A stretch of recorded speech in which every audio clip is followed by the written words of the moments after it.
Okay, and number 30, we have a place kicker must kick a football from a point 36 meters, which is about almost 40 yards, from the goal. And the ball must clear the crossbar, which is 3.05 meters high. When kicked, the ball leaves the ground with a speed of 20 meters per second at an angle of 53 degrees to the horizontal. We want to know, A, by how much does the ball clear or fall short of clearing the crossbar? And B, does the ball approach the crossbar while rising or falling? Well, this is by definition a projectile motion problem. A projectile is defined as anything that's going to fly through the air and curve because gravity is acting on it vertically. This is what we know.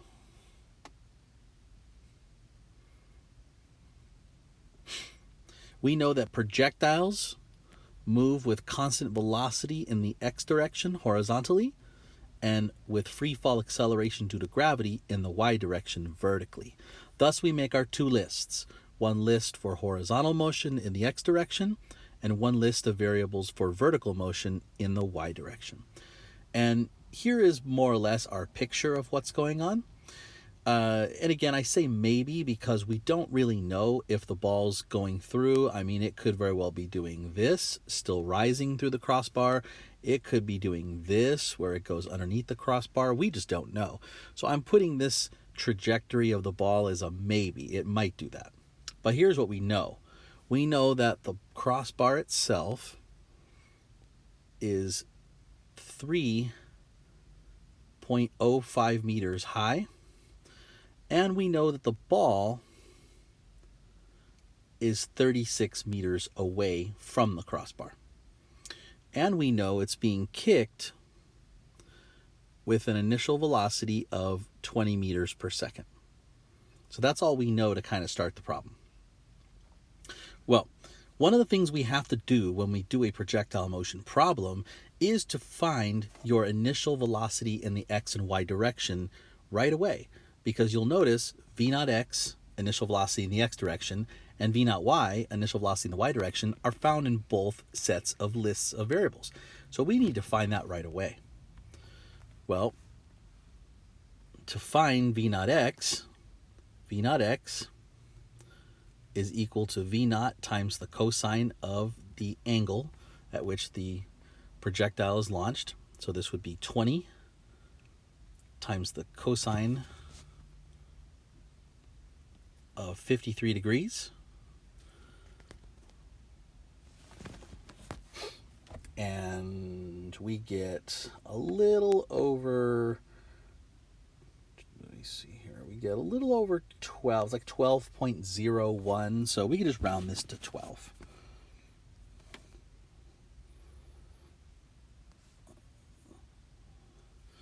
Right, and then we need to find v naught y, same thing.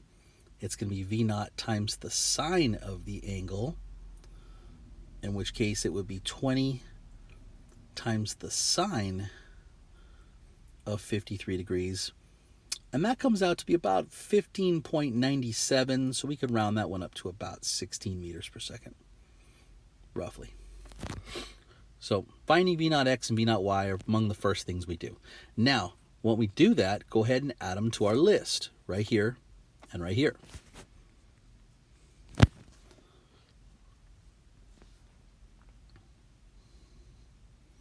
(12 meters per second, 16 meters per second. The next thing we need to do is we need to decide what other variables we have going on here. Well, 36 meters here is the distance away, the horizontal distance away from the crossbar. That would be x. We can label x as 36 meters. We don't know how long it takes to get to the crossbar, so we're going to put a big question mark next to time. Now over here, we need to decide a reference frame from which we're going to work with. When you decide a reference frame, you always need to identify an origin, where the positive and negative directions lie, and there has to be some way to measure time within your problem. Well, I'm going to go ahead and let the level of the ball, initially the ground, be 0, and I'm going to let y equal some value that is above the ground at time equals t, whatever that time is. I don't know it yet. And I don't know the vertical component of velocity when it lands over the crossbar or under the crossbar possibly. So those are some question marks there. Now, by how much does it clear or fall short of the crossbar? What we basically have to do for part A is we need to solve for y. Okay, and here's what I mean by that. Don't be fooled into using 3.05 meters as the height of the ball. No, that's the height of the crossbar. Okay, what we want to do is we want to solve for y and then compare that number to 3.05. For instance, let's say the ball has a y value of 3.50 meters. Well, that's higher than the crossbar, so the ball clearly goes over the crossbar by 0.45 meters. But let's say y came out to be 2.50 meters. Well, that's clearly under the crossbar. That's 0.55 meters below the crossbar, and that would be under the crossbar. So what we need to do is we need to solve for y and then compare it to the actual height of the crossbar, which is 3.05. So in order to do this, we need a good equation for y. Well, we can use this equation here. Y equals y naught plus v naught yt minus 1/2 gt squared. Now, ordinarily, let me see, we would make that equal 0, and then from this point we'd plug in. The problem is we can't really plug in too much because we don't know what time is yet. So we're going to have to come back to this equation. We know that y is equal to 16 times whatever the time is.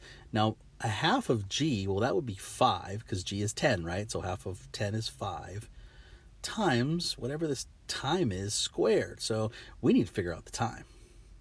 So let's come back over here, and we can use another equation in the x direction, because if you look at the other variables, we know how far it went, how fast it was kicked horizontally, and we can figure out how much time it takes to get to the crossbar. We have time listed twice because the time it takes a projectile to launch through the air is the same time it takes a projectile to go up and down in the air. So we can use x equals v naught x times t. Solving for t, it's x over v naught x, which is 36 meters over 12 meters per second. And that gives us about 3 seconds. Going back to our original formula for y, we can plug in 3 seconds in both sections.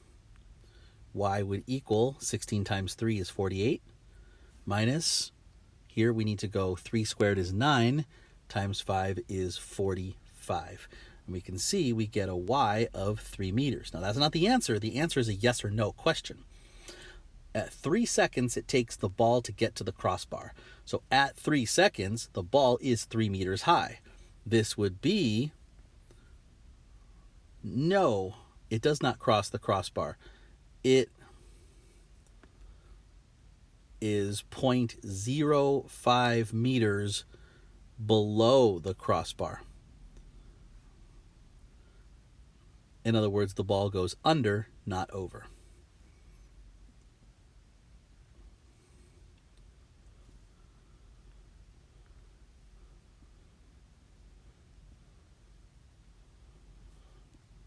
And part B, we want to know, is the ball rising or falling as it's going through the crossbar? So here's what that one will look like.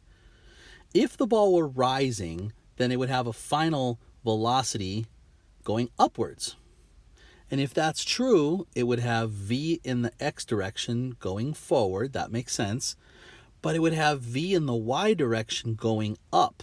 So if vy is calculated to be a positive value, then the ball is rising as it's going over the crossbar. Well, the alternative is also true. What if the ball were falling as it's going over the crossbar?